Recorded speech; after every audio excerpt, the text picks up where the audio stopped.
G'day, Pat Callinan here, and welcome to my top tips for tackling the Victorian high country.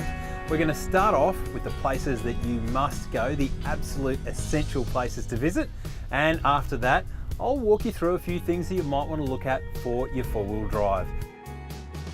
One place you need to go is the Dargo Hotel. This is a fantastic hotel with loads of stories that are literally plastered right around the walls. And the other great thing about it, it is a fantastic base camp to visit a whole lot of other places in the high country.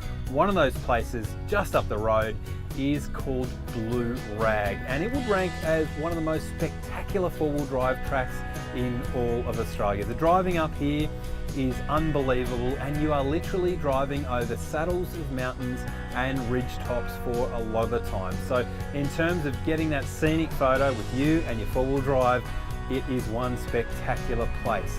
Going down the hill a little bit is the historic town of Talbotville. I call it a town, but no one actually lives there anymore. But I tell you what, it makes for a fantastic campsite on the Crooked River with nice grassy places to lay out the swag or the tent or the camper trailer.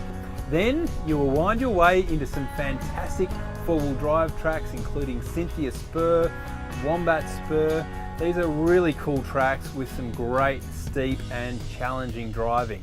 Going further into the high country is the gorgeous Gator Valley. This is a must-see place. In terms of campsites, again, nice grassy camps by the river, it is essential. And then probably the pinnacle of your trip is the gorgeous Craig's Hut.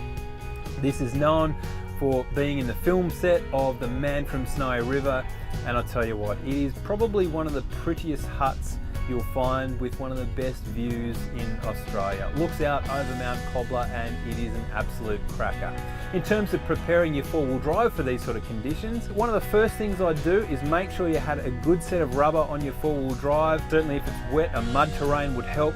But importantly, whatever tyre you have, lower that tyre pressure right down. We've been running around about 20 to 22 pounds, and what that does is it increases the length of your tread patch. That gives you a lot more grip, but as well as that, it gives you a much smoother ride over these rough and rocky tracks as well.